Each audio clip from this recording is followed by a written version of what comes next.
নমস্কার বন্ধুরা, আমি সুলেখা। তোমরা দেখছো হবি অফ সুলেখা। আজকে চলে এসেছি পদ্মবাগানে। পদ্মবাগান সেজে উঠেছে, ফুল ফুটতে লেগেছে। এক একটা পদ্মর এক এক ধরনের রূপ। এবার তাড়াহুড়ো করে ছোট গামলায় বেশিরভাগটাই চাষ করে ফেলেছি, তাই তার মধ্যেও কিন্তু ওরা ফুল ফুটছে। আজকে দেখাবো যে পাতা কেটে দিচ্ছে লেদা পোকায়, খুব ঘরোয়া টিপস। সেই টিপস ফলো করে আমরা পাতাগুলোকে রক্ষা করব। কারণ পাতায় যদি না থাকে তাহলে খাবার তৈরি করবে কি করে, তাই না? তাই পাতাকে সবার আগে বাঁচাতে হবে। পাতা থাকলেই কিন্তু দেহর সব কিছু পুষ্টি সম্পূর্ণ হবে। চলো আজ জল গোলাপগুলো দেখায়, কেমন হয়েছে ওরা দেখতে। এরা গরমে বেশ ঘুমিয়েই ছিল। এই গাছটার নাম জানি না, অবশ্যই যদি কেউ জানো বলবে। এও কিন্তু 12 মাস ফুল দিয়েছে। দেখতেই পাচ্ছ, বীজ হয়ে গেছে। প্রচুর জলগোলাপের চারা হয়ে গেছে। কেউ যদি নিতে চাও এসে নিয়ে যেতে পারো, একদম রেডি চারা। হবি অফ সুলেখার গার্ডেন মানেই হচ্ছে মুক্ত হস্তে গাছ দান করা। অবশ্যই চলে এসো, যাদের নেই তারা অবশ্যই আসতে পারো। এদের পরিচর্যা কিচ্ছু না, শুধু জল দিই, আর কিচ্ছু দিই না। এই পাঁকেই ওরা বড় হচ্ছে, এখানেই ফুল দেবে। চলে যাচ্ছি পরবর্তী আরেকটি ফুল গাছ, শালুক। শালুক এখন এ বাগানে নেই, আছে, অবশ্যই দেখাবো। শালুকেরও তাই পরিচর্যা, শুধু জল আর কিছু না। এবার বলবো এই সুন্দর সুন্দর ফুল তাড়াতাড়ি আনার জন্য আমি এবার কি দিয়েছি। গত বছর যে খাবারগুলো দিয়েছি এবার কিন্তু একটু আলাদা, নিজের মতন করে দিয়েছি। এবছর 1 মাস আগে আমি দিয়েছিলাম পটাশিয়াম আর খোল এর গুঁড়ো, তার সঙ্গে একটু ডিএপি দিয়েছিলাম। এবার 3-4 দিন আগে কি দিয়েছি, 3-4 দিন আগে দিয়েছি এনপিকে দিয়েছি, আর দিয়েছি 0050। এনপিকে দিয়েছি ওর নিজস্ব বৃদ্ধির জন্য, কারণ পদ্ম তো অনবরতই বৃদ্ধি পাচ্ছে।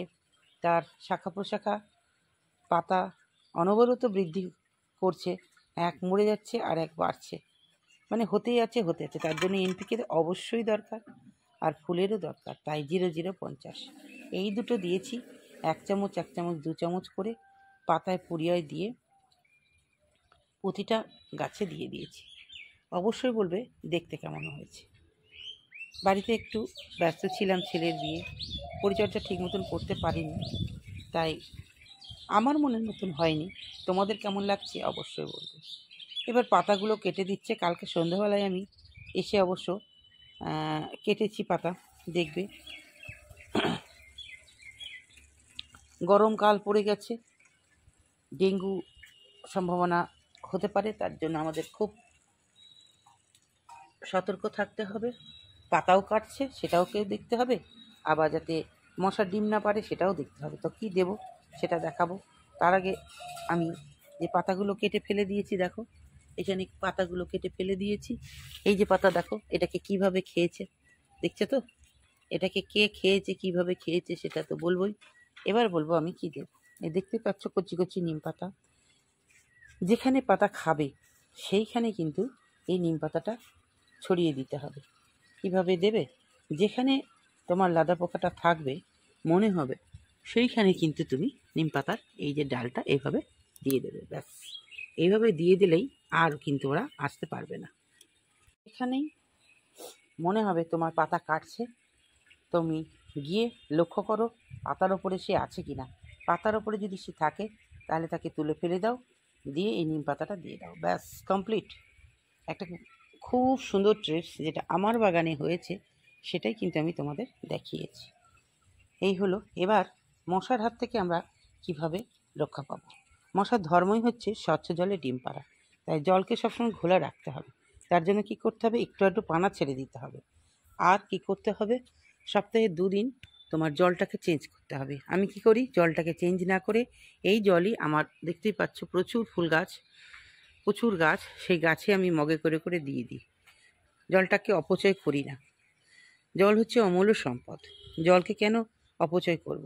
তাই জলকে অপচয় না করে জলটাকে অন্যান্য গাছে দিয়ে, একদিক দিয়ে জলটা অন্যান্য গাছে দিচ্ছি, তার সুবিধাও আছে। এতে এনপিকে আছে, 0050 আছে।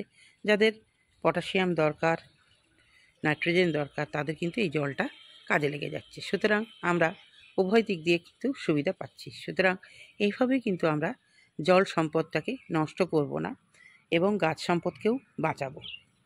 হ্যাঁ দর্শক বন্ধু, এবার বলবো যে মশার হাত থেকে আমরা কিভাবে আমাদের পরিবেশকে বাঁচাবো। মশা হচ্ছে এমন একটা প্রাণী যে তো উপকার করে না, সে অপকার করে, তাও কিন্তু আমাদের সমাজে স্থান পেয়েছে। হ্যাঁ, পাবে না কেন? যারা উপকার করে তাদেরও ভগবান স্থান দিয়েছে, যারা অপকার করে তাদেরও স্থান দিয়েছে। সুতরাং সবাই থাকবে। এবার কি করতে হবে, যেহেতু আমরা জানি তাই আমরা প্রতিরোধ করব। চলে এসেছে কাকা, তাই কাকা আমরা কী করব, প্রতিটা এই যে টবে এরকম করে 1 ফোঁটা করে দিয়ে দেবো, ঠিক জলের ওপরে দেবো, যাতে দিয়ে গুলে দেবো, প্রত্যেকটা টবে দেবো। দেখো এভাবে দিয়ে দেবো, আমি দিই যাতে মশা ডিম না পারে। এইভাবে কিন্তু কাকাটা দেব।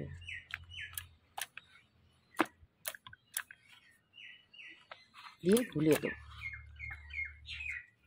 আর শ্যাওলাগুলো অবশ্যই পরিষ্কার করে দেবে। শ্যাওলা এত খারাপ জিনিস, 2 থেকে 3 দিনের মধ্যে কিন্তু শ্যাওলা হয়ে যায়। তাই বলবো দর্শক বন্ধু, শ্যাওলাটা কিন্তু করবে। এইভাবেই তুমি তোমার বাগানের পদ্মগুলোকে সুন্দর করে তোলে এবং বিপদের হাত থেকে রক্ষা পাও। আজকে তাহলে এইটুকুই, আবারও আসবো অন্য কিছু নিয়ে। সকলে ভালো থেকো, সুস্থ থেকো, আর বলবো সবুজের সাথে থেকো, ফুল ফলের সাথে থেকো, হবি অফ সুলেখার সাথে থেকো। আর হবি অফ সুলেখার নতুন নিবেদন, হবি অফ সুলেখা ব্লগ, নতুন চ্যানেল। এই চ্যানেলে থাকছে সুলেখা ম্যামের পারিপার্শ্বিক সব কিছু, পারিপার্শ্বিক স্কুলের সব কিছু থাকছে। তো যদি কারোর ইচ্ছে হয় আমার ছেলের বিয়ের পর্ব দেখতে, প্রত্যেকটা পর্ব কিন্তু ওখানে দেওয়া আছে। আজই তাহলে তোমরা হবি অফ সুলেখা ব্লগ চ্যানেলটা সাবস্ক্রাইব করে নাও। আজকে আসি, দেখা হবে আবার পরের ভিডিওতে। টাটা।